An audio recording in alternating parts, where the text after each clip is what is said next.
Bienvenue sur Tendance 40K, le format vidéo qui te dit quoi jouer, pourquoi le jouer et comment le jouer à Warhammer 40 000. Bienvenue sur la chaîne, c'est Tourop et aujourd'hui, gros condensé dans cette vidéo, j'ai plein de choses à te partager. J'ai absorbé un Genki Dama d'informations sur le jeu, je vais te les redistribuer carré en trois grands chapitres dans cette vidéo. Le premier, je vais vous parler de la méta et notamment des 3 codex prédateurs qui sont sortis de la méta avant l'arrivée de la data slate. On va parler, et là c'est vraiment le cœur de la vidéo, on va parler des 3 piliers du jeu compétitif. Donc là je suis obligé de faire un énorme shout out à un joueur américain qui s'appelle Sam Pop, qui a sorti une vidéo sur ça que j'ai trouvé excessivement intéressante. Et enfin, en dernière partie, on parlera des nouveaux détachements Grotmass, à savoir le détachement Astra Militarum, le détachement SMC, ainsi que le détachement Blood Angel. Voilà, beaucoup de choses à vous dire. Gros focus sur les tendances du jeu. Let's go! Avant de commencer, comme à l'accoutumée les gars, si ça vous plaît, pensez à torpiller le petit compteur de like. Si vous swipez d'ailleurs et que vous avez mis un petit commentaire, vous pouvez booster la chaîne pour donner de la visibilité à notre média, ça c'est très cool. Et je vous invite à nous soutenir via les affiliations déjà chez MyHobbyPlace, vos figurines jusqu'à moins 20%, ça fait plaisir et en plus ça, ça ramène des petits sous-sous à la chaîne et donc ça nous permet de continuer d'évoluer. Et vous avez aussi le Tipeee, voilà, je vous invite à nous rejoindre sur Discord et à suivre tous les liens que vous avez dans la description.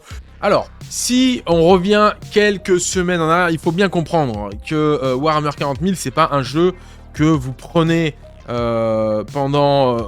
si vous attaquez Warhammer 40 000 au mois de novembre 2025 et que vous abordez le jeu avec la boîte Léviathan par exemple, et que vous commencez à potasser, regarder 3 listes et essayer de comprendre un petit peu les mécaniques, vous allez être complètement perdu. Voilà, il faut le dire.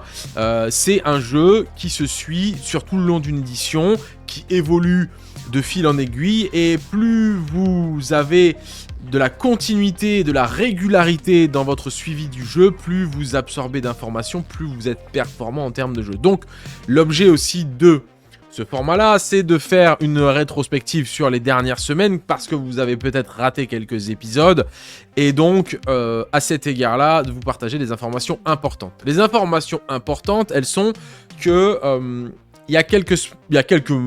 début septembre, je vous ai fait un épisode de Tendance 40K où je vous expliquais quelles sont les grandes tendances qui émergeaient suite à la data slate. Et les grandes tendances qui émergeaient, moi, de mon point de vue, alors après, c'est toujours une histoire de point de vue aussi et d'analyse personnelle, mais de mon point de vue, c'était qu'on s'orientait vers des armées ultra agressives, notamment sur les séquences de corps à corps, et qu'il y avait certaines factions qui étaient un petit peu prédisposées à faire ça très bien, notamment l'Eldar, notamment l'Adeptus Mechanicus, notamment le Space Marines et quelques autres. Voilà. Donc ça, c'était mon postulat juste après la data slate. Je vous avais dit attention, c'est vers ça qu'on s'oriente. Et il se trouve que à ce moment-là, je vous ai dit, pour moi, il n'y a pas actuellement de gros prédateurs. C'est hyper tôt par rapport à la data slate, donc il n'y a pas de factions qui se sont détachées vraiment d'une manière très importante d'un point de vue méta, avec beaucoup de matchs positifs. Bon, il se trouve que 2 mois plus tard, une fois qu'on a passé les championnats du monde, il est clair qu'on a un bloc tiers S dans les tiers de classement méta qui en fait, pour moi, et comme je le dis très souvent dans mes classements, ce sont les prédateurs du jeu. Donc ce sont les factions qui ont un nombre de match-up positifs très importants et qui sont très difficiles à contrer. Voilà. Donc on a une tête de peloton qui s'est démarquée, notamment un peu avant les championnats du monde, et aux championnats du monde, ça a été assez clair quand on a vu le classement final, à savoir l'Adepta Sororita, l'Adeptus Mechanicus et les Craftworld. Alors, pourquoi ces factions-là? Et on va essayer de comprendre un petit peu surtout qu'est-ce qu'elles apportent de plus que les autres codex n'ont pas. C'est ça qui nous intéresse. L'Eldar, il faut bien comprendre une chose, c'est que l'Eldar, ça fait un moment qu'il se fait nerf. Il faut le dire, le codex, il s'est fait nerf, c'est-à-dire que le codex, depuis qu'il est publié, il n'a fait que prendre des hausses de coûts en points. Il n'a jamais subi un changement positif. Et pourtant, il est toujours au sommet de la chaîne alimentaire du jeu. Et en fait, je pense que c'est sur ce codex-là qu'il faut s'attarder. Parce que les autres codex, on va pouvoir dire, ok, il y a eu des baisses de coups en points, ok, l'Adeptus Mechanicus, ils ont quand même gagné quelques règles qui sont vraiment impactantes, ok, mais la Eldari, il est quand même au top du top, malgré le fait qu'ils se prennent des nerfs en points. Voilà. Ce qui se passe, c'est que sur la dernière data slate, il n'a pas pris suffisamment de nerfs en points. Donc globalement, la méta du jeu, c'est un petit peu une histoire de vase communicant. Vous avez des factions qui sont très fortes, et on sortait juste avant le mois de septembre d'une séquence où on avait la Death Guard, les IK, les RK qui étaient très forts, et donc qui, par le biais des nerfs qu'ils ont subis, donc ils ont été augmentés en coups en points, du coup ils ont baissé en puissance de jeu, ont laissé la place à d'autres factions, et donc ont amené un gameplay différent. Et c'est là où on s'était arrêté sur la dernière tendance 40K, c'était de vous dire que ce qui allait émerger, c'était les grosses armées de corps à corps. Et il se trouve que, les unités rapides de corps à corps, l'agressivité pure, le trade rapide, le 20-0 dans ta bouche. Voilà, je vous renvoie à mon interview de Liam qui corrobore 100% les bails, puisque il vous explique que lui, c'est exactement ce qu'il veut faire sur la table de jeu. Et globalement, la méta est adaptée à ce style de jeu qui consiste à aller très vite, éclater les figurines de votre adversaire. C'est globalement le visage de la méta aujourd'hui. Il y a plus de... Il y a un petit peu de jeu passif, il y a il y a du tempo, évidemment il y a du scoring, on parle d'un jeu technique, on est d'accord. Mais dès que vous allez affronter des armées qui sont ultra brutales, ultra rapides, si vous n'êtes pas en mesure, si vous n'avez pas les outils pour contrer ça, vous êtes dans le caca. Et l'Eldar a clairement les outils pour dominer ce style de jeu. Quels sont-ils? Déjà, l'Eldar a une ultra mobilité. On y reviendra tout à l'heure dans les 3 piliers du jeu compétitif. La délivrabilité des unités est la plus optimum de toutes les factions de Warhammer 40 000. Donc, c'est le codex le plus mobile du jeu. Vous allez pouvoir placer les unités où vous voulez qu'elles aillent et votre adversaire aura énormément de mal à les contrer parce que vous avez des énormes boosts en mouvement. Déjà, vous avez des unités de base qui sont très véloces avec des grosses caractéristiques de mouvement. Vous avez des capacités que sont celles de la règle d'armée avec les manœuvres qui vont vous permettre de booster encore plus les mouvements. Et vous avez des unités qui vont très vite. Les Swooping Hawk qui sont spammés bougent de 14. Les Warp Spider qui sont spammés peuvent bouger jusqu'à 24, 26 potentiellement. Donc énormément de mobilité. Et il faut le mettre en même temps à l'équilibre avec la capacité de destruction que vient apporter le codex, notamment avec la capacité à mettre des blessures mortelles avec les Hawks, la capacité à créer des gros dégâts avec des unités, notamment celles de Fouegan et les fuseurs, et la capacité à taper en premier avec les Banshee, avec Jenzar, et les combos avec Likis, etc., etc. Donc en gros, la Eldari, actuellement, a dans sa main tous les outils pour répondre aux critères de « je viens très rapidement porter le jeu chez toi pour te détruire ». Et c'est pour ça qu'il est au top aujourd'hui de la méta. Maintenant, l'Adeptus Mechanicus, on en parle assez rapidement. Il a profité d'un buff colossal à la dernière data. En même temps, il revient de très très loin, on va pas se mentir. Le buff est colossal. On a gagné de la pénétration d'armure, on a gagné du dégât et on a gagné une habilité de zinzin sur Belisarius Call. On a gagné un serment de l'instant, tout simplement. Donc, on a gagné de la létalité et de la fiabilité sur ce codex. Et ça tombe bien, c'était ce dont il manquait cruellement. Et après, le codex a des vrais outils pour être agressif très très vite. Parce que vous avez de l'advance et charge partout, vous avez du buff de mouvement très bien, vous avez des unités qui se déplacent très vite, qui tirent, qui bougent. C'est donc un codex qui a beaucoup d'espace sur la table, qui prend beaucoup de place, qui a beaucoup de figurines.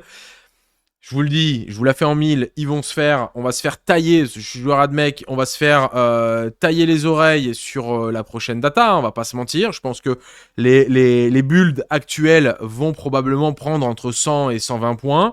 J'en doute pas une seule seconde. Maintenant, je pense que l'Adeptus Mechanicus a quand même des beaux jours devant lui jusqu'à la fin de l'édition, sauf s'il y a des changements de règles. Normalement, la logique voudrait qu'il n'y ait pas de changement de règles. Donc, assez souvent pour ce type de codex-là, et si il n'y a pas des dingueries avec la nouvelle data, je pense que l'Adeptus Mechanicus a quand même encore des beaux jours devant lui, et surtout, il est très très polyvalent, il y a beaucoup de choses. Il y a 2 builds qui sont sortis sur l'Adeptus Mechanicus, hein, d'un point de vue méta. Il y a le Skitari Hunter Cohort et il y a le Halocrid. Le Skitari Hunter Cohort, il est pris pour sa capacité de durabilité. On en parlera juste après dans les 3 piliers du jeu compétitif. Voilà. Et le dernier, c'est l'Adepta Sororita. Elles reviennent fort dans le haut du tableau parce que la méta, elle est favorable à ce type d'armée. Vraiment, la méta est favorable à ce type d'armée parce que vous avez toujours, avec la Sista, une capacité d'engagement qui est positive. Voilà, c'est souvent le cas, parce que vos unités ne coûtent pas très cher. Elles ont certes le phénomène du Glass Cannon, donc ce qu'on appelle le Glass Cannon, c'est que vos unités créent énormément de dégâts, mais meurent très vite, donc il n'y a pas de durabilité dans le codex Adepta Sororita. Enfin, le codex n'est pas crafté pour, bien que l'ensemble des joueurs Adepta Sororita aujourd'hui a trouvé, on va dire, la faille un petit peu, le glitch qui rend l'Adepta Sororita très forte, c'est qu'ils ont mis la main sur une unité qui devient véritablement durable. Ce sont les Célestianes Sacro-Saintes, qui sont souvent jouées par paquet de 30, hein, en 3x10. Mais globalement, c'est des armées qui vont vous permettre d'engager des petites ressources qui font beaucoup de dégâts et qui sont capables d'être très très positifs au trade. Voilà. Donc ce qu'on retrouve globalement dans le top de ces tendances, c'est qu'on a quand même des armées qui ont la capacité de vous balancer des petits missiles dans les gencives, de créer des gros dégâts et du coup de vous soustraire, ou de soustraire à son adversaire sa capacité à pouvoir jouer. Voilà. Et ça, je pense que c'est à comprendre avec le fait que le jeu est devenu très létal au fur et à mesure de l'édition, de plus en plus. Les combos sont de plus en plus violentes. Vous avez vraiment la capacité de détruire beaucoup de choses. Vu qu'il y a moins d'espace pour les armées de tank, les gameplays style de tanking, notamment je pense aux Custodes, je pense aux Necrons, et certains builds SM avec les Dark Angel, etc., ont un petit peu plus de mal justement à s'installer dans la méta. Ça laisse beaucoup de place à ces armées qui sont capables d'envoyer des missiles et de détruire plein de choses. Voilà, donc actuellement le visage de la méta tend vers ça. Maintenant on est quand même, je pense que même si on est capable de définir un tiers supérieur qui est celui-ci, hein, Eldar, Admech et Sista, je pense quand même qu'on a un tiers A, donc on va dire un gros pool de très bons codex qui est quand même assez consistant. Voilà, il faut le dire. Après, il y a quand même de la diversité, je dirais. L'Empereur Children, le Space Marines, Blood Angel a des outils qui sont incroyables. La Death Guard est toujours très forte. Le Gen Sealer Cult est très fort. Le Chaos Demon est super bon. Il y a vraiment beaucoup de choses. On a vu revenir le taux. Voilà, je pense qu'aujourd'hui, vous pouvez jouer quasiment toutes les factions du jeu sans trop craindre de vous faire systématiquement rouler dessus. Il y a peut-être quelques factions qui vont galérer fort contre l'Eldar, l'Admech et la Sista, mais globalement, le jeu reste quand même suffisamment équilibré pour que vous preniez du plaisir avec vos armées. Voilà. En témoigne, je vais vous dire, vous regardez le top 100 des championnats du monde, il y a quasiment tous les codex dans le top 100 des championnats du monde, ce qui veut dire qu'avec n'importe quel codex, vous êtes capable de faire un win rate positif, et ça, c'est quand même super intéressant. Voilà. Le jeu n'a jamais été autant équilibré, dans la mesure, surtout autant intéressant, dans la mesure où le skill de jeu va passer avant l'armée que vous jouez, et le jeu récompensera systématiquement les joueurs qui ont une meilleure lisibilité du jeu compétitif, ce qui me permet de basculer sur le deuxième chapitre de ma vidéo, à savoir les 3 piliers du jeu compétitif. Il y a 3 piliers dans le jeu compétitif, je vous la fais en 1000, c'est la durabilité, la délivrabilité et les damages. Donc, la durabilité, c'est la capacité de tanking, pour résumer, on va revenir dessus juste après. La délivrabilité, c'est votre capacité de déplacement, d'aller vous positionner là où vous le souhaitez. Et enfin, les damages, c'est votre capacité de destruction, ok? Ça, ce sont les 3 grands piliers du jeu compétitif, et les listes compétitives qui fonctionnent, elles sont excellentes dans au moins 2 des points. Voilà, c'est pas possible d'être performant si vous n'avez qu'un seul des piliers. Par exemple, si vous ne faites que du dégât, que vous n'allez pas vite et que vous n'avez pas de durabilité, globalement vous allez galérer. Et inversement, on peut tourner un petit peu le truc dans tous les sens que vous voulez. Quoi qu'il en soit, il faut au moins être excellent dans 2 piliers et les top listes aujourd'hui, elles se positionnent sur les 3 piliers, notamment l'Adeptus Mechanicus qui est quand même très fort, la Sista aussi, l'Eldar, bon, on peut remettre en cause la durabilité qui pour le coup n'est pas bon, hein, c'est vraiment le point faible, mais l'Eldar est pas bon dans la durabilité, mais par contre il performe plus sur la délivrabilité et sur les damages. De fait, ça rend la faction excessivement forte. C'est intéressant de comprendre ça parce que ça va vous permettre, vous dans votre optique de création de liste, de vous dire, ok, je vais mettre cette unité-là dans mon armée. Alors d'abord, je vais jouer telle armée, comprendre où est-ce qu'elle est forte, où est-ce qu'elle est faible. Ok, je joue Custodes, j'ai plutôt une valeur forte en durabilité, j'ai plutôt une valeur moyenne en délivrabilité, et j'ai plutôt une valeur moyenne en dégâts, voire même la délivrabilité, je suis plutôt bas. C'est un point faible, hormis les Warden qui sont capables d'advancer charge une fois dans la bataille, globalement, c'est pas non plus Byzance sur la délivrabilité des unités. Donc, une fois que vous avez compris où se positionne votre armée, vous allez chercher un détachement qui va permettre potentiellement de combler certaines lacunes ou de booster des points forts. Et après, vous allez construire votre liste avec des optimisations et des choix datasheet qui vont, encore une fois, soit combler les points faibles, soit booster les points forts. Après, évidemment, ça sera votre travail à vous de déjà vous faire plaisir, parce que c'est le but, hein, c'est un jeu, on est là pour se faire plaisir, mais de réfléchir à ça et de peaufiner le truc. Ok, on va commencer par parler de la délivrabilité et donc de la capacité à projeter ses menaces. Ça, c'est hyper important. Donc la délivrabilité, c'est jusqu'où votre armée peut menacer le champ de bataille. Ça inclut les mouvements, ça inclut la charge plus l'advance, ça inclut le deep strike, ça inclut les tirs à longue portée, les shoots, les scouts, les règles de redéploiement, les unités volantes, etc. etc. Ok. Pourquoi c'est crucial? Parce que choisir ses combats, et donc avoir l'initiative des trades, c'est au cœur du jeu. Et justement, c'est une des grandes tendances qui fonctionne actuellement, c'est le trade positif. J'en reviens à ce que je vous disais en début de vidéo avec les prédateurs de la méta, c'est des unités qui sont capables de trade positif, d'envoyer des petits trucs pour péter des gros. Donc, l'être capable de délivrer ces unités au bon endroit, ça vous assure les trades positifs. Ça vous permet aussi d'accéder aux objectifs, qu'ils soient primaires ou secondaires, et ça vous permet de surprendre l'adversaire et surtout de créer du tempo.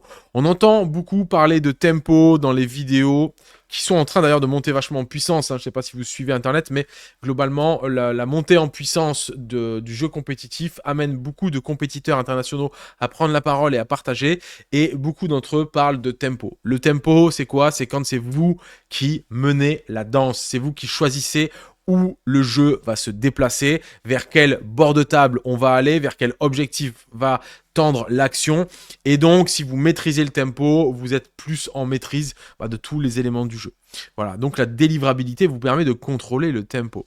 Je vous donne quelques exemples d'unités ou de détachements à très grosse délivrabilité. Alors évidemment, il y a les Warp Spider chez les Eldar.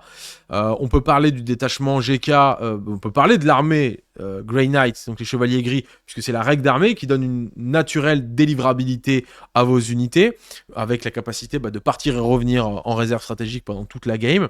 On peut parler aussi des Emperor Children, très très bonne armée avec une excellente délivrabilité, puisqu'elle vous donne de l'advance et charge, de l'advance et tir sur toute l'armée, c'est cool. Et on peut parler aussi de certains détachements, comme le spectacle of Spite Drukhari, comme le Halocrid chez l'Adeptus Mechanicus, et d'autres. Voilà, donc être capable de comprendre la notion de délivrabilité dans le jeu, capable de positionner mes unités où je veux qu'elles soient, c'est indispensable. Bien, maintenant on va parler de la durabilité. La durabilité, c'est votre capacité à survivre et à impacter plusieurs fois. C'est une véritable difficulté à votre adversaire s'il ne peut pas vous empêcher d'obtenir de la valeur sur plusieurs tours. L'exemple, le meilleur des exemples, c'est les Custodes Warden, puisqu'en gros, le bon joueur Custodes, il va vous impacter une première fois avec ses Warden, tuer un truc, et après, à votre tour d'après, il va activer son Feel No Pain, survivre, on lui souhaite, recharger et retuer un truc. Et donc ça, c'est vraiment la difficulté pour l'adversaire. Ça va être d'empêcher de vous permettre de capitaliser plusieurs fois sur une même unité. Ça, c'est la durabilité de l'unité.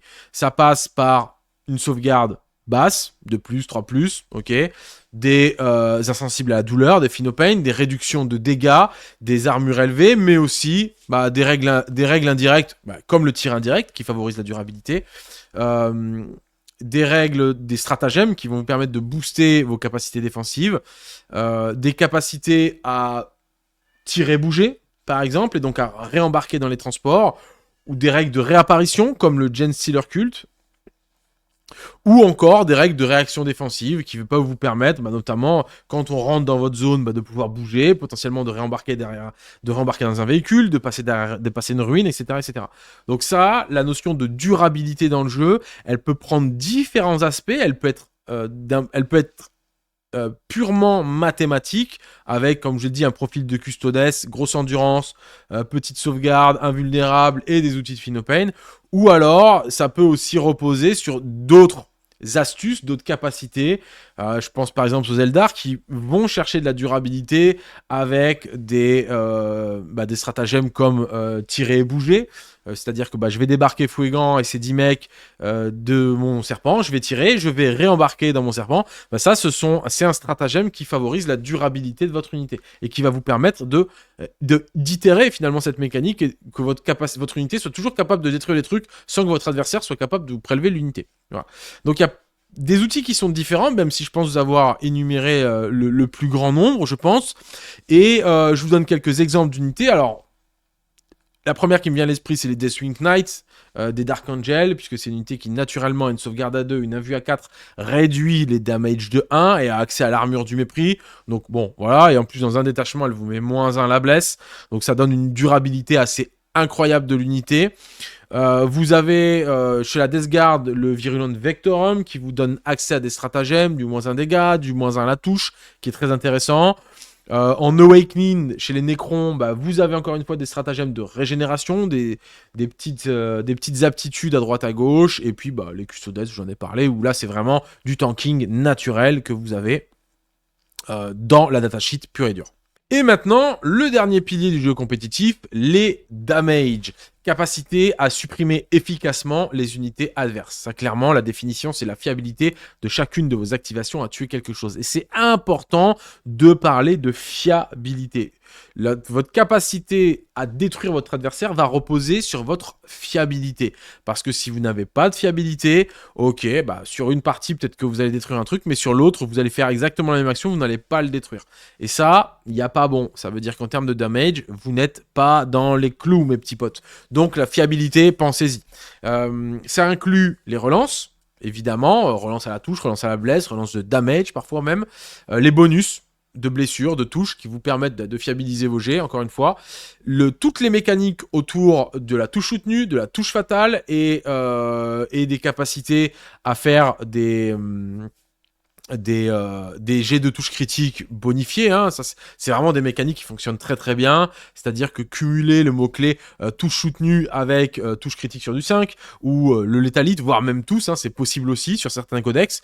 Voilà, c'est la polycompétence contre divers types de cibles qui peut aussi vous permettre de faire beaucoup de dégâts. Ça, c'est très intéressant, c'est plus rare à récupérer, la polycompétence, être vraiment capable pour une unité d'être capable de tabasser de l'infanterie comme tabasser du véhicule. Généralement, ça se fait pas trop, mais vous pouvez retrouver certaines sources de fiabilisation qui vont vous permettre d'être stable sur à peu près n'importe quelle menace. L'important, c'est que c'est la consistance qui compte plus que le pic de dégâts.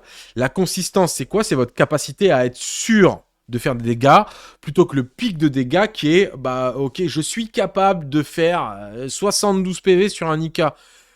Ok, mais on s'en tamponne, parce qu'un IK, ça n'a pas 72 PV. Nous, ce qu'on veut, c'est que tu sois sûr que tu tues un IK. Si tu es capable de faire 72 PV sur un IK, mais que tu es capable d'en faire 3 aussi, c'est-à-dire que ta variable est énorme, ça va pas nous plaire globalement sur une liste compétitive. On va plutôt préférer la consistance, être sûr. J'engage cette unité, j'ai globalement 80 à 85% de chance de tuer ce sur quoi je vais tirer. Et ça, globalement, on préfère. Voilà.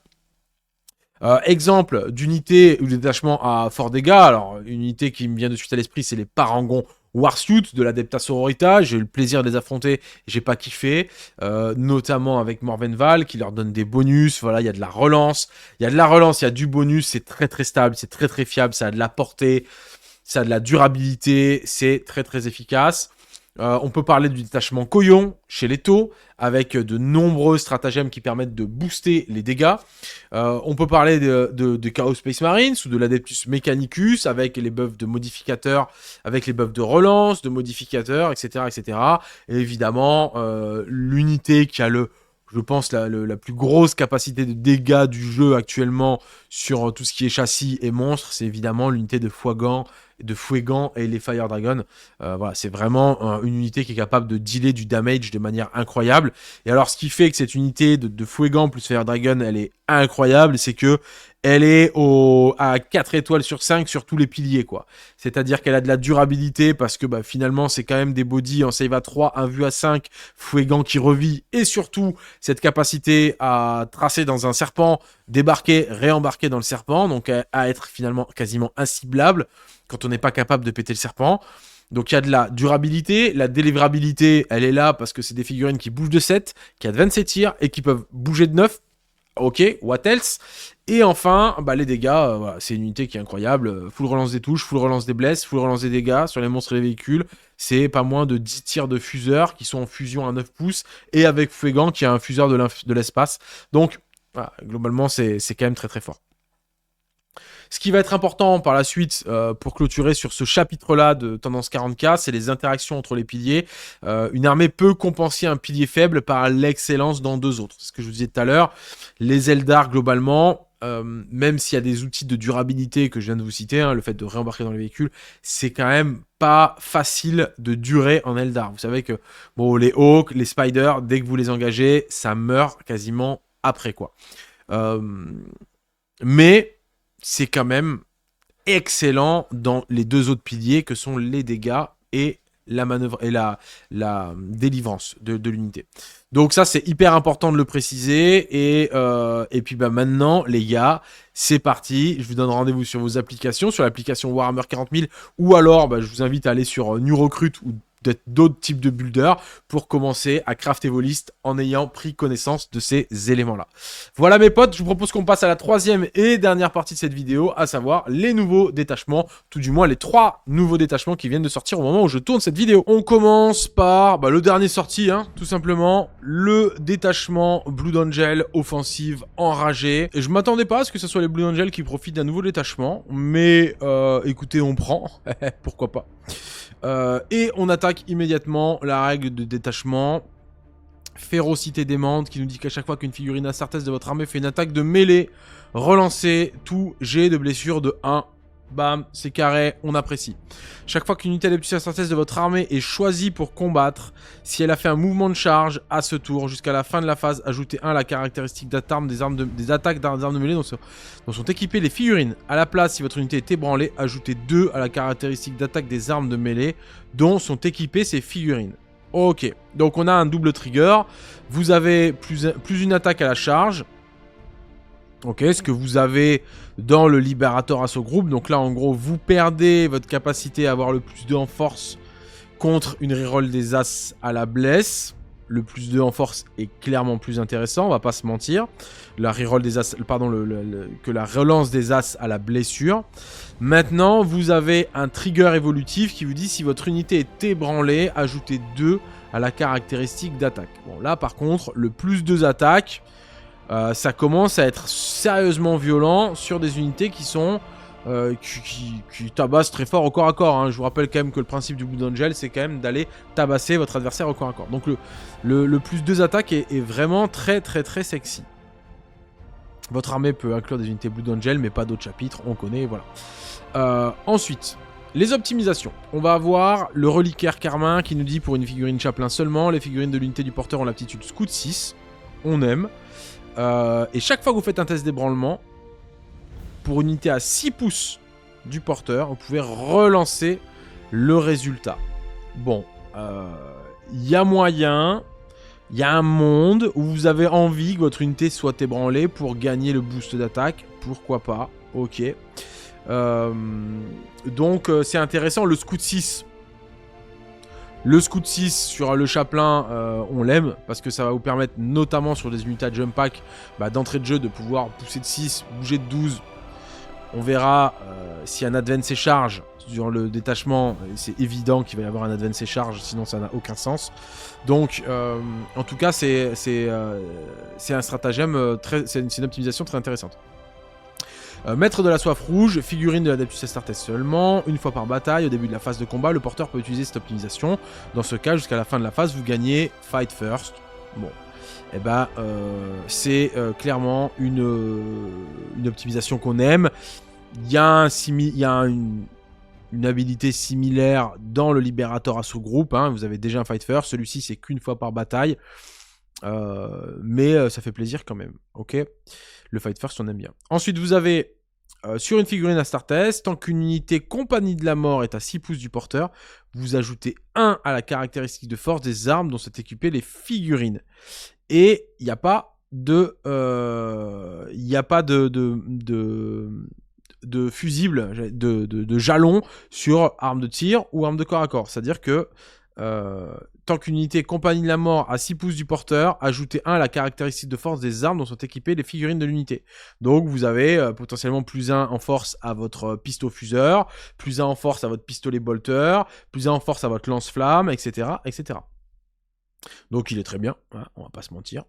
Et enfin, Croc de l'Ange, la figurine Adeptus Astartes seulement. Chaque fois que le porteur fait une attaque de mêlée qui cible une unité personnage, monstre ou véhicule, l'attaque gagne l'aptitude touche soutenue 2. Et il y a quand même des grosses similitudes avec le détachement Libérateur Assaut Group, puisque vous avez une optimisation qui vous donne le touche soutenu 3.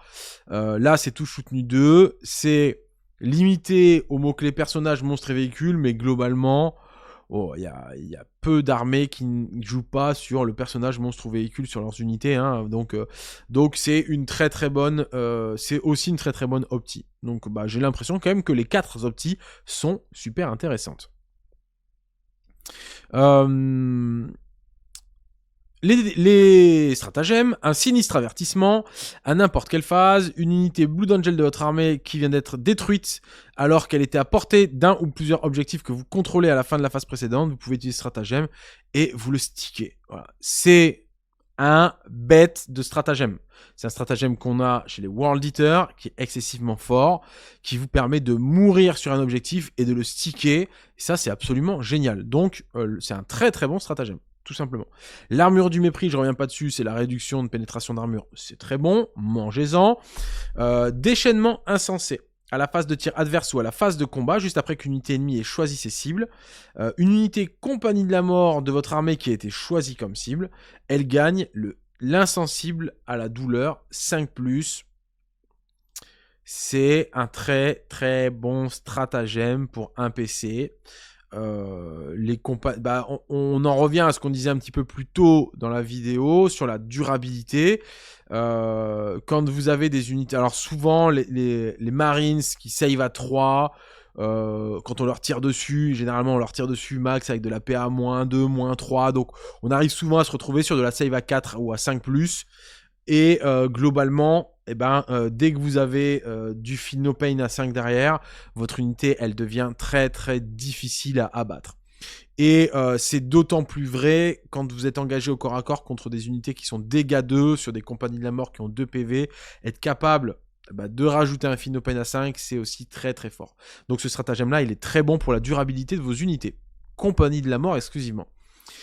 Pour un PC à la phase de combat, vous choisissez une unité Adeptus Astartes de votre armée qui a fait un mouvement de charge à ce tour. Vous choisissez soit la caractéristique de force, soit celle de pénétration d'armure de vos armes. Et vous ajoutez 1 à la caractéristique choisie. À la place, vous pouvez décider que votre unité se laisse aller à la soif rouge, la Red Thirst. Et dans ce cas, elle devient ébranlée, mais les effets de stratagème s'appliquent quand même.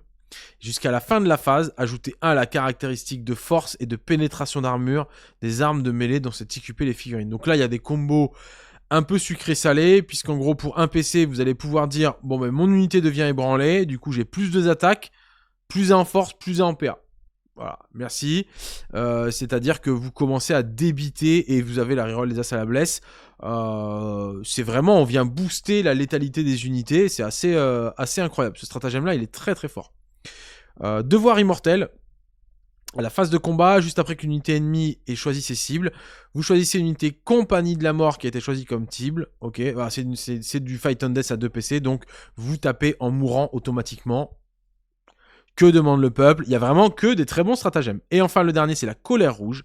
À votre phase de mouvement, juste après qu'une unité adeptus Astartes de votre armée ait avancé, cette unité adeptus Astartes, jusqu'à la fin du tour, votre unité est éligible pour tirer ou déclarer une charge au tour auquel elle a avancé. À la place, vous pouvez déclarer que votre unité se laisse aller à la soif rouge. Dans ce cas, elle devient ébranlée et donc vous êtes éligible pour déclarer une charge au tour où...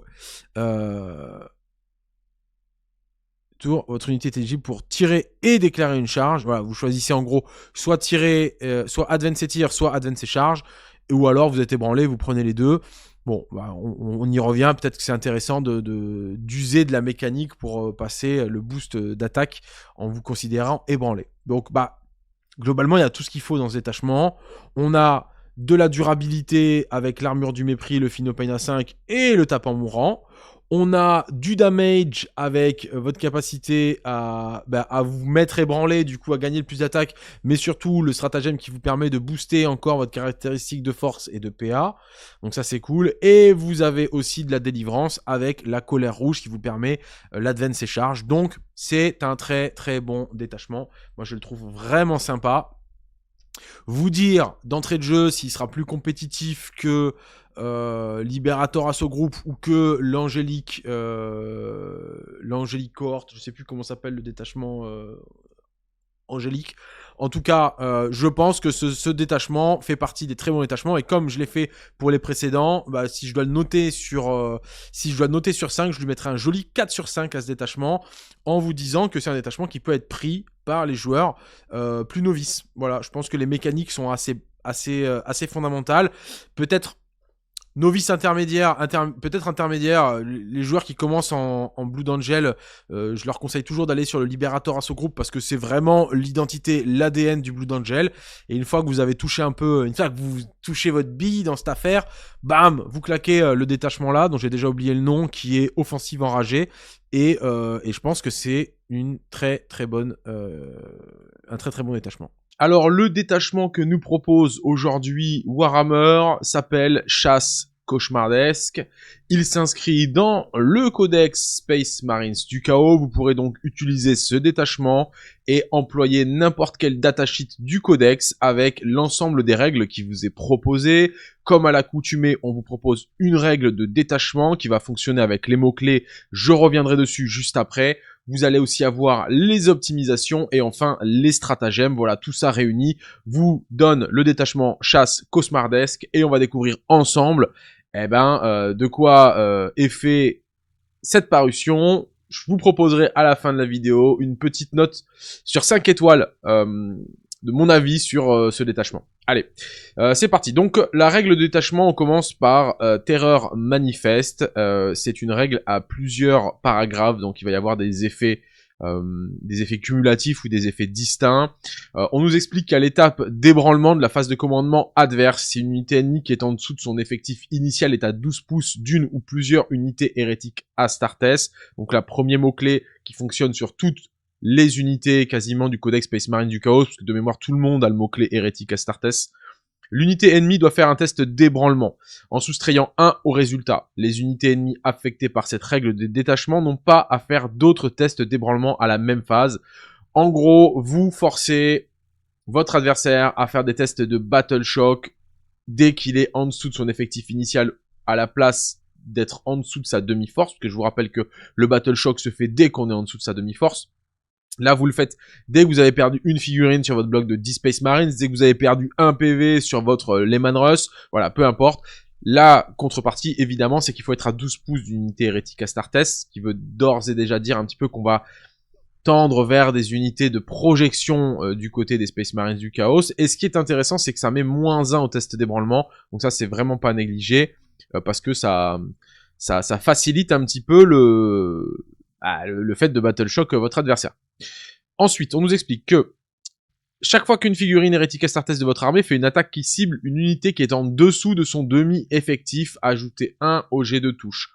Bon, on connaît un petit peu cette règle par le détachement de l'Adepta Sororita, qui consiste à avoir plus 1 la touche en dessous de l'effectif initial et plus 1 la blesse en dessous de la demi-force. Là, on n'a qu'un seul encart qui nous dit votre adversaire doit être en dessous de son demi-effectif, vous mettez plus 1 la touche. C'est bien, mais je vais pas vous mentir, c'est conditionnel quand même. Parce que être en dessous de son demi-effectif, ça veut dire pour un châssis à 16 PV, être à 7 PV. Ok, on prend le bonus, on va voir ce que nous réservent les autres paragraphes de cette règle de détachement. Chaque fois qu'une attaque cible une unité hérétique Astartes de votre armée, si la figurine attaquante est ébranlée, soustrayez 1 au jet de touche. Ok, ça c'est intéressant, donc ça va bien capitaliser avec la règle de détachement initial qui va être de forcer les Battle Shock sur votre adversaire. Là, dès que votre adversaire est Battle Shock, bim, il a -1 au jet de touche. C'est appréciable. Et enfin, dernier paragraphe, chaque fois qu'une figurine hérétique Astartes de votre armée fait une attaque qui cible une unité ébranlée, ajoutez 1 au jet de blessure. Donc ça c'est très fort, ça s'aligne très bien avec les 2 points précédents, hein, et puis surtout la règle de détachement initial qui pousse à forcer les Battle Shock, donc c'est assez intéressant. Un petit mot là-dessus, c'est pas la première fois qu'on a des règles de détachement qui reposent un petit peu sur le fait de pousser votre adversaire à faire des tests d'ébranlement. On l'a connu chez les chevaliers du chaos, mais il y en a d'autres et il y a des détachements particuliers qui fonctionnent un peu comme ça. Généralement, ce ne sont pas les détachements les plus efficaces du jeu parce que conditionnels. Là, la condition principale quand même, c'est que vous forcez les tests d'ébranlement sur des unités qui sont en dessous de leur effectif initial et qui sont à 12 pouces d'une unité hérétique Astartes. Donc, potentiellement déjà ça veut dire que votre règle détachement elle marche pas tant que ça au T1, sauf si vous êtes le joueur 1 et vous arrivez très rapidement à prélever à jeter des unités à 12 pouces de votre adversaire et à lui prélever des PV ou des figurines dans ces unités. Donc bon, ça veut dire que règle d'armée fonctionne pas trop au T1. Il se peut qu'au T2 ça soit pas le plus optimisé, ça va plutôt être une règle de détachement qui va fonctionner à partir du milieu de jeu, hein, donc le T3, et puis la fin de jeu T4, T5. Ce qui est un petit peu contre-intuitif avec les mécaniques génériques de jeu, mais attention quand même, parce que sur des armées, contre des armées très agressives, finalement vous pouvez vite vous retrouver avec des unités qui vont venir d'elles-mêmes dans votre aura et potentiellement avec parfois quelques petits outils, une petite grenade par-ci, un Overwatch par là, etc., vous allez pouvoir forcer les Battle Shock. Donc, voilà. C'est assez intéressant qu'ils aient proposé une multiplicité dans la règle de détachement parce que ça vous donne des options. Maintenant, je pense que c'est à la première lecture de la règle de détachement, forcément un détachement qui va être un peu tricky et que je n'aiguillerai pas des débutants sur ce détachement, en tout cas. Les optimisations, toujours au nombre de 4. La première, elle nous dit que sur une figurine Seigneur du Chaos, vous lui faites gagner l'aptitude discrétion. Et tant que l'unité du porteur est à portée d'un ou plusieurs pions objectifs que vous contrôlez, elle peut être choisie comme cible d'une attaque de tir seulement si la figurine attaquante est à 18 pouces. C'est le fameux Lonop 18. C'est une très bonne optimisation. Il y a probablement plein d'unités qui vont en profiter. Moi, j'aime bien. Après, il faut toujours mettre ça en perspective avec votre Seigneur du Chaos, à quoi il va servir dans votre détachement, dans quelle unité vous allez le mettre, est-ce que véritablement les unités qui vont être lead par un Seigneur du Chaos vont avoir prétention à stage ou à attendre sur un objectif et profiter un maximum du Lonop 18, je sais pas. Ça, il faudra voir évidemment sur les constructions de liste. Mais on sait qu'il est là, cette optimisation, et c'est toujours intéressant. Ensuite, le deuxième nous dit que sur une figurine Seigneur du Chaos à réacteur dorsal, à la fin de la phase de combat adverse, si l'unité n'est pas à portée d'engagement, vous pouvez la retirer du champ de bataille et la placer en réserve stratégique. C'est une très bonne optimisation, c'est ce qu'on appelle le blink. Donc, franchement, il y a rien à dire de plus que c'est très bon. Ça, c'est vraiment sympa de pouvoir, sur une unité qui a naturellement la frappe en profondeur, hein, les unités à réacteur dorsal ont naturellement la frappe en profondeur, pouvoir repartir et revenir du coup en frappe en profondeur, ce qui veut dire n'importe où sur le champ de bataille, et même au T4, au T5, et je vous rappelle que ces optimisations-là peuvent vous servir au T1 aussi. C'est-à-dire que si vous n'êtes pas le joueur 1 sur la partie. Donc votre adversaire commence la partie, va jouer son T1, à la fin de sa phase de combat, vous pouvez renvoyer votre seigneur en réacteur dorsal en réserve stratégique, et vous pouvez le faire revenir dès le T1 en frappe en profondeur. Ça fonctionne chez les GK, ça fonctionne sur le détachement Hypercrypt, ça fonctionne aussi avec le nouveau détachement Shadow Mark Talon. Pourquoi? Parce que vous étiez sur la table au début du T1, au début de la partie, et donc vous n'êtes pas astreint à attendre le T2 pour arriver en frappe en profondeur. Donc ça, c'est des petites nuances que les compétiteurs connaissent très bien, et je sais que les joueurs un peu moins aiguisés ne sont pas au courant, mais en tout cas ça fonctionne, et pour le coup c'est très intéressant. Ensuite on a Parasite Terrorisant, une figurine de l'hérétique Astartes seulement. Au début de la phase de combat, chaque unité ennemie à portée d'engagement du porteur doit faire un test d'ébranlement en soustrayant 1 au résultat. Ok, il y a un peu de redondance avec la règle de détachement, mais pourquoi pas. Et enfin, le dernier, Vautour de l'Affliction, qui nous explique qu'un seigneur du chaos à réacteur dorsal gagne Scout 6, donc éclaireur 6, et en plus de ça, il peut être mis dans une unité de Serre du Warp, les Warp Talons. C'est super cool, ça ouvre des perspectives sur les unités du Warp Talon, sur les unités Warp Talon, donc honnêtement j'aime bien. Jusqu'à présent j'aime bien ce que je lis, je vais pas vous mentir, je trouve ça intéressant, je trouve ça, ça apporte de la variété, on voit un petit peu où Games Workshop veut nous emmener sur ce détachement, potentiellement quelque chose d'un petit peu agressif, hein, on le voit puisque les optimisations sont quand même 2 sur 4 proposées pour des unités à réacteur dorsal, donc voilà, affaire à suivre, on va immédiatement découvrir les stratagèmes les amis. Alors, premier stratagème, serre planté profondément. Bon, ça annonce quand même globalement la couleur. Ça marche à la phase de tir ou à la phase de combat. Vous prenez une unité infanterie hérétique Astartes de votre armée. On notera vraiment que sur ce détachement-là, et c'est ce que je trouve appréciable, on n'est pas enclavé à trop de mots-clés. C'est pas trop véhicule, c'est pas trop ceci, c'est pas trop cela. Bon là, celui-ci fonctionne pour l'infanterie, mais ça veut dire qu'on ne s'enclave pas dans 3-4 datasheets qu'il va falloir spammer. Là, c'est globalement ça, c'est intéressant sur tout le codex, et ça veut dire qu'il va y avoir une première lecture de ce détachement-là où on va avoir des évidences, notamment pour les joueurs Space Marine du Chaos, et après il y aura une lecture de fond qui va venir avec plusieurs semaines de pratique, plusieurs semaines / mois, où les joueurs vont dire ah mais on peut faire ça, et si je configure dans cette façon, etc., etc. Donc ça c'est intéressant de s'arrêter là-dessus. Voilà. Alors, ça fonctionne sur les unités d'infanterie hérétique Astartes, et ça nous dit jusqu'à la fin de la phase, à chaque attaque d'une figurine de votre unité qui cible une unité qui est ébranlée ou en dessous de son demi-effectif, améliorez de 1 la caractéristique de pénétration d'armure. Ok, le bonus de PA, ça fonctionne très très fort dans ce jeu, c'est très souvent des stratagèmes que les joueurs recherchent, et là il est très bien, il est astreint quand même à taper sur une unité ébranlée ou en dessous de son demi-effectif, donc on met de la condition. Maintenant vous avez une armée qui est aussi là pour faire des tests de Battle Shock, donc le strata est bon. Voilà, je vais pas vous dire qu'il est excellent parce qu'il y a de la condition, mais il est quand même bon. Poursuivez les faibles. À votre phase de tir ou à la phase de combat, une unité infanterie hérétique Astartes de votre armée qui n'a pas été choisie pour tirer ou combattre à cette phase. Jusqu'à la fin de la phase, à chaque attaque d'une figurine de votre unité qui cible une unité ébranlée ou en dessous de son demi-effectif, vous avez la relance des touches. Bon, ok, on a compris la redondance, il va y avoir forcément de la condition avec toujours la notion de taper sur une unité qui est Battle Shock ou en dessous de son demi-effectif. Voilà. Encore une fois, c'est un bon stratagème, mais sous condition, donc il restera dans les bons stratagèmes et pas les très bons stratagèmes, à mon sens. Démonstration de sadisme. À la phase de combat, juste après qu'une unité hérétique Astartes de votre armée ait détruit une unité ennemie. Ok, cette unité de l'hérétique Astartes, chaque unité ennemie à 6 pouces et visible de votre unité doit faire un test d'ébranlement. C'est pas mal du tout. C'est pas mal du tout parce que vous forcez l'ébranlement en bulle. On imagine immédiatement des packs avec, enfin des unités hérétiques Astartes éligibles pour ce stratagème qui est une grosse empreinte au sol, genre 10 Warp Talons, 10 serres, je sais plus comment on les appelle en français, ils l'ont mis tout à l'heure, 10 serres du Warp.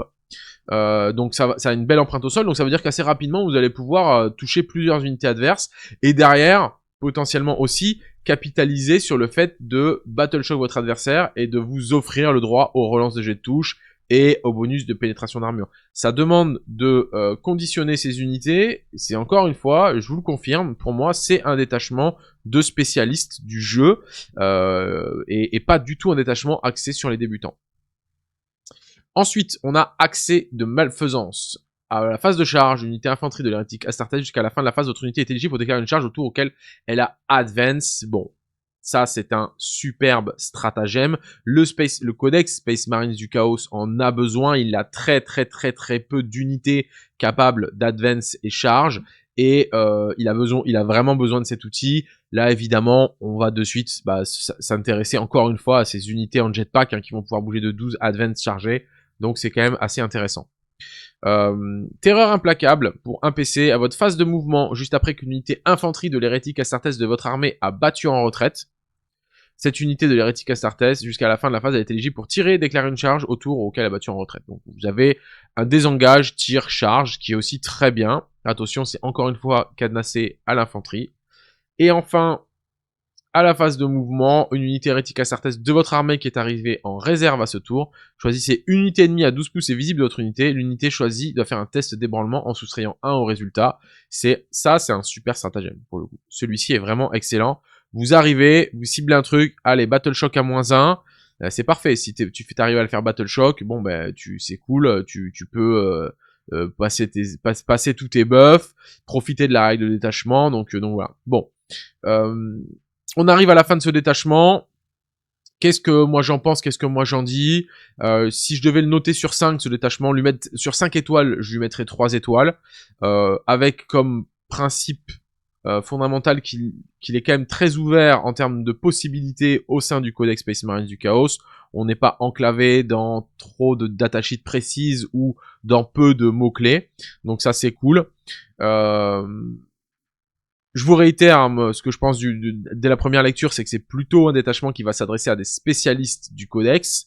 Donc je n'oriente pas du tout les débutants à aller se saisir de ce détachement-là parce que ça va être très frustrant, parce qu'il va y avoir véritablement plein de ressources à configurer les unes et les autres pour pouvoir optimiser votre jeu, et ça c'est pas très instinctif au début de Warhammer 40 000.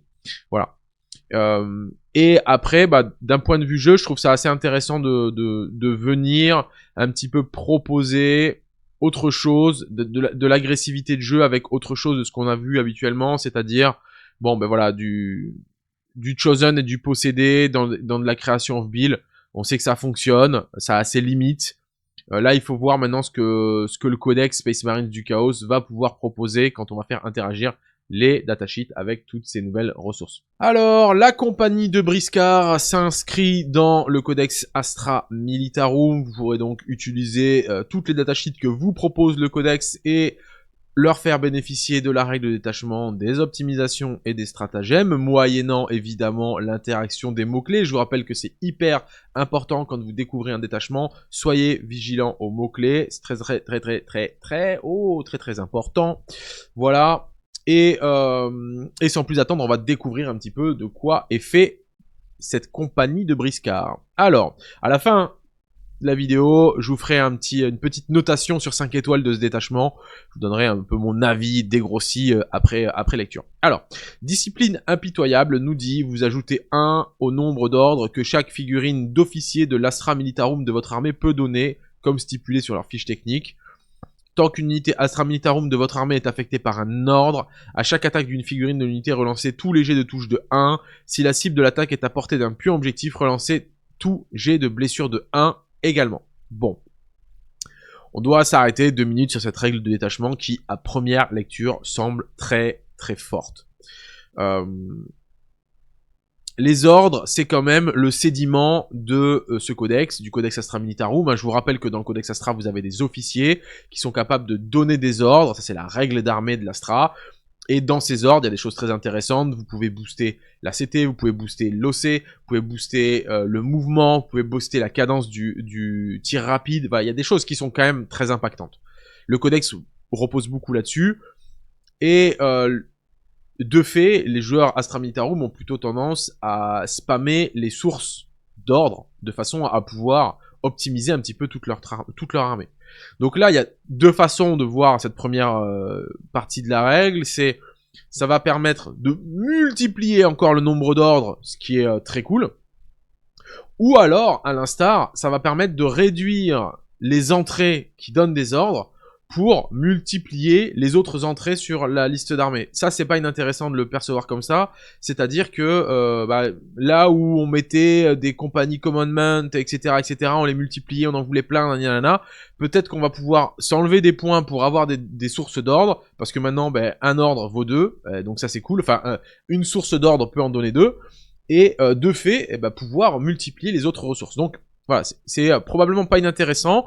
Maintenant, il est clair que multiplier par 2 votre capacité à donner des ordres, c'est absolument incroyable. Alors, peut-être pas multiplier par 2, parce que vous avez des figurines qui pouvaient donner 2 ordres ou 3 ordres, comme Léontus. Donc, vous passez pas à 6 ordres, vous passez à 4. On s'entend, d'accord? Mais ne me faites pas dire ce que je n'ai pas dit. Mais on s'est compris dans le sens où on va avoir beaucoup plus d'ordres à donner. Et enfin, quand même, quand vous donnez un ordre, vous gagnez la relance des touches des as à la touche. Et si vous tirez sur un objectif, la relance des as à la blesse. Alors ça, je pense que ça peut être game changer pour l'Astra Militarum. Ça peut vraiment être game changer pour l'Astra Militarum parce que l'Astra Militarum, c'est plutôt un codex de violence pure et dure. C'est un codex qui a des unités qui sont très fortes, avec des grosses cadences de tir, notamment les chars, et pas que, parce qu'il y a des unités d'infanterie qui sont très fortes, mais qui, on va dire, compenser un petit peu des datasheets fortes sur le papier par une absence de fiabilité. Et ce qui mettait un petit peu, je pense, ce qui mettait un peu en difficulté l'Astra Militarum, c'était de pas avoir nécessairement de fiabilité et d'avoir parfois des séquences de tir. Et moi, j'ai déjà vécu parce que j'ai déjà affronté des joueurs Astra Militarum qui me sortent leur Rogaldorn, et le Rogaldorn, il fait prout, quoi. Il fait pff, voilà, un petit pet de fou. Mais quoi qu'il en soit, c'est dommage. Parce que c'est de l'exposition de ressources et ça fonctionne pas. Là, pouvoir aller chercher de la reroll, naturellement, dès que vous avez un ordre, c'est quand même très attractif pour les joueurs Astra Militarum. À l'instar du détachement Space Marines du Chaos, dont j'ai expliqué que pour moi c'était pas un détachement pour les débutants, je pense que là, des joueurs Astra Militarum qui débutent peuvent assez facilement s'orienter sur ce détachement-là, parce que c'est très instinctif comme règle de détachement, donc c'est plutôt cool. Allez, on attaque immédiatement les optimisations. Abumin rattaché, une figurine de commissaire seulement, ajoutez le mot-clé Ogryn à la liste d'unités à laquelle elle peut donner des ordres, c'est excellent.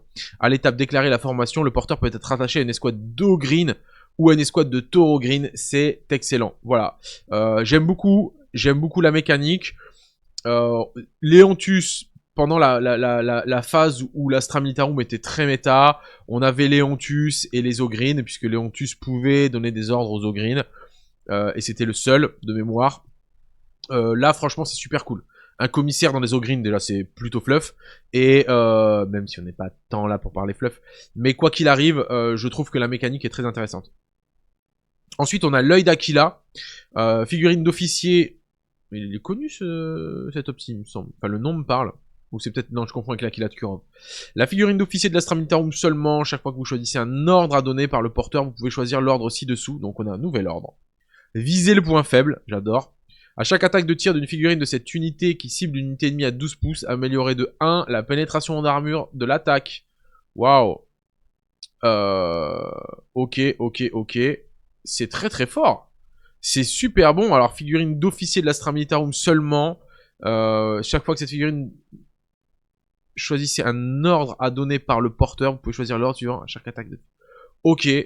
Vous donnez un +1 PA sur une cible à 12 pouces.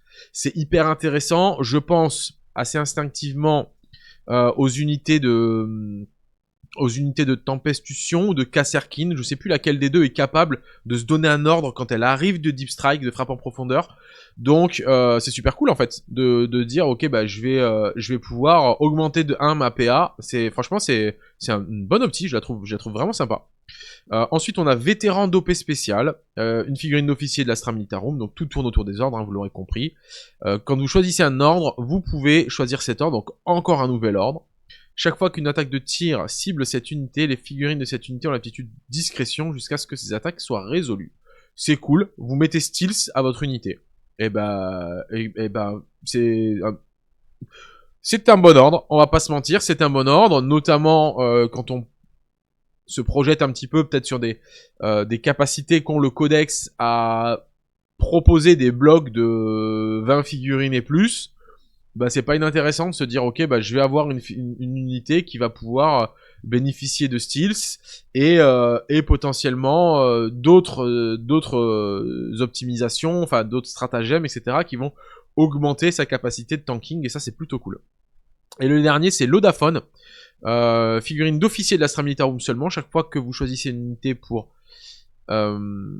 que cette figurine d'officier lui donne un ordre, l'unité peut être à 12 pouces au lieu de 6. Ok, c'est un mini Vox, pourquoi pas. Ok. J'aime beaucoup les 3 premiers, donc le dernier je passe un peu à côté, mais ok, pourquoi pas. Les stratagèmes.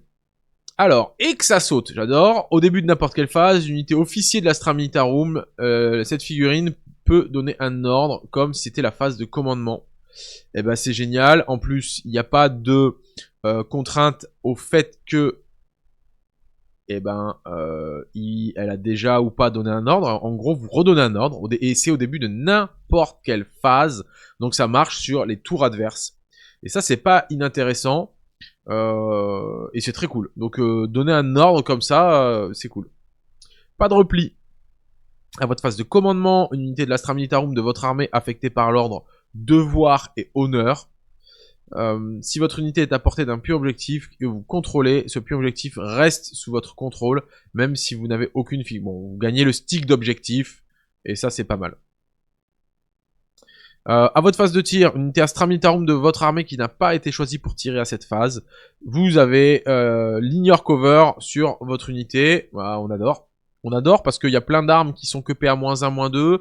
Ça peut être un petit peu problématique dès que vous tirez sur un truc qui a le cover. Là, ignore cover pour un PC, c'est très cool. Ça vous soustrait l'usage de certaines unités, notamment de mémoire, c'était peut-être les mortiers ou les sentinelles. Je sais plus quelle est l'unité qui était utilisée pour faire sauter les covers, mais là, bah c'est cool, on en a plus besoin. On en a plus besoin, donc très bon stratagème pour le coup. Feu purificateur. À votre phase de tir, une unité Astra Militarum de votre armée affectée par un ordre qui n'a pas été choisi pour tirer à cette phase.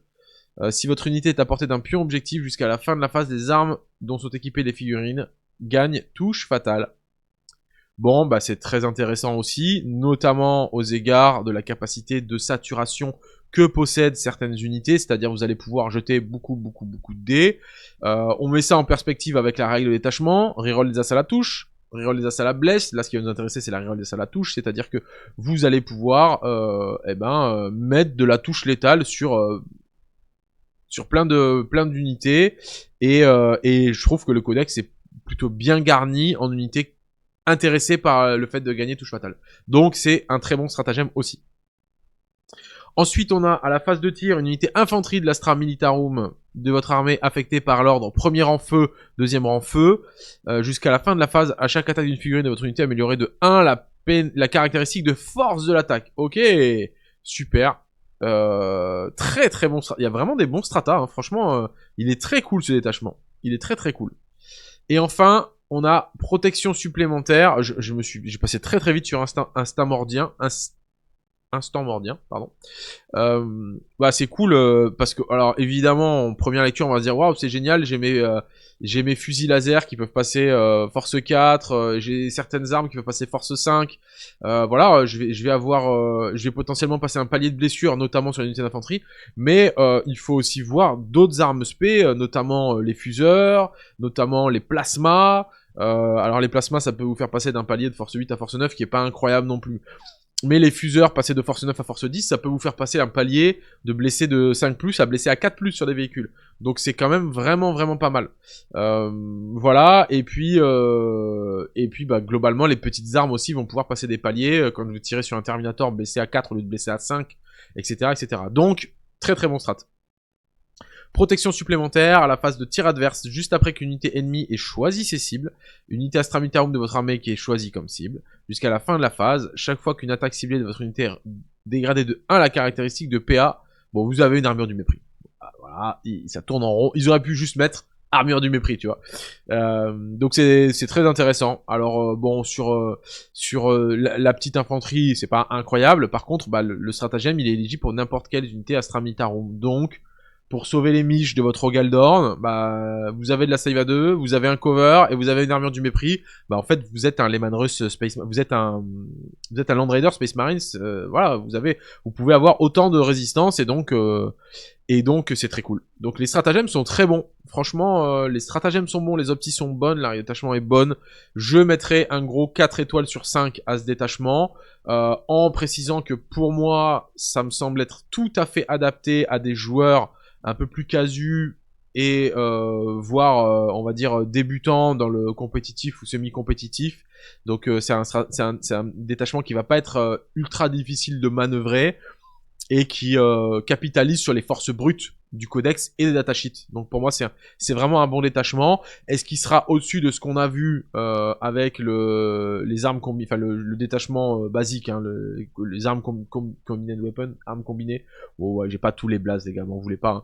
Mais voilà, ou alors d'autres détachements qui tournent un petit peu. En tout cas, je pense que celui-ci va s'inscrire dans les meilleurs détachements de l'Astra Militarum, ça c'est clair net. Voilà. Et voilà, mes amis, on arrive à la fin de cette tendance Warhammer 40 000. Je vous ai parlé des les trois top factions actuelles du jeu. On a abordé aussi les 3 piliers du jeu compétitif et on a fini par 3 détachements. C'était une véritable histoire de triplette cette vidéo. J'espère que ça vous a plu, comme d'habitude. Vous connaissez, vous avez tous les liens en description. Je vous invite à nous soutenir maintenant plus que jamais pour que Creative Wargame puisse briller aux yeux du monde et du Wargame en général. Et je vous dis, le Wargame continue. À bientôt les amis.